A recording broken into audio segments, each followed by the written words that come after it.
नमस्कार, मैं हूं फरहान।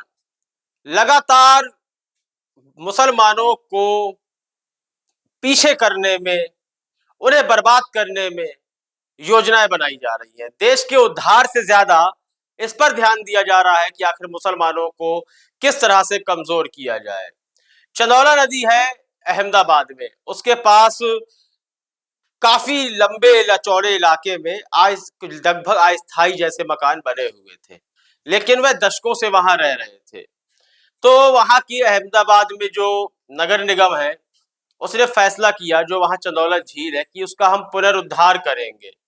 पुनरुद्धार करने से पहले हम आपको बता दें कि वहां करीब 12,500 घर थे, जिन्हें कहा जा रहा था कि अस्थायी संरचनाएं हैं। ये अस्थायी संरचनाएं थी 12,500। उसमें करीब 8,500 संरचनाओं को गिरा दिया गया है, जिसमें करीब 2.5 लाख से अधिक वर्ग मीटर क्षेत्र खाली करवाया गया है।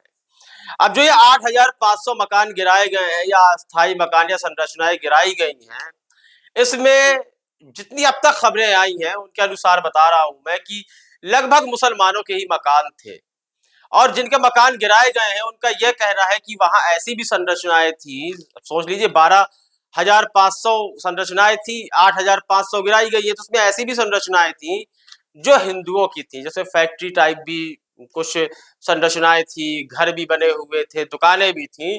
कहा जा रहा है कि उनको छुआ तक नहीं गया है। देश में गरीबी मिटाने की बात चल रही है, और लगातार जिस तरह लोगों को बेघर किया जा रहा है, या कहा जाए कि एक समुदाय विशेष को निशाना बनाकर बेघर किया जा रहा है, यह कहीं ना कहीं दुखदाई साबित होता है। देश ही कहीं ना कहीं पिछड़ता हुआ नजर आता है, भिखारियों की संख्या बढ़ जाएगी। लेकिन इसमें भी कहा गया है कि 2010 से पहले जो मकान बने हुए थे, उन्हें करीब, अगर उनकी सालाना आय 3 लाख से कम है, तो उन्हें वैकल्पिक मकान दिया जाएगा। वैकल्पिक मकान कैसा होगा, और 3 लाख जिसकी सालाना सैलरी होगी, आप सोच लीजिए वो महाना कितने कमा रहा होगा। तो यह एक बहुत बड़ी परेशानी है, एक बड़े स्तर के साथ। और यह बात पहुंच गई है कहीं ना कहीं अमेरिकन इस्लामिक संबंध परिषद के पास, जिसमें इंडिया को विशेष चिंता वाला देश घोषित करने की बात कही गई है। तो लगातार यही बातें होती रही है कि हम कहीं ना कहीं विश्व स्तर में डंका बजाने के बजाय अपनी शाख कमजोर करते आ रहे हैं कि एक सेकुलर देश किस तरह एक धर्म विशेष पर निशाना साध रहा है।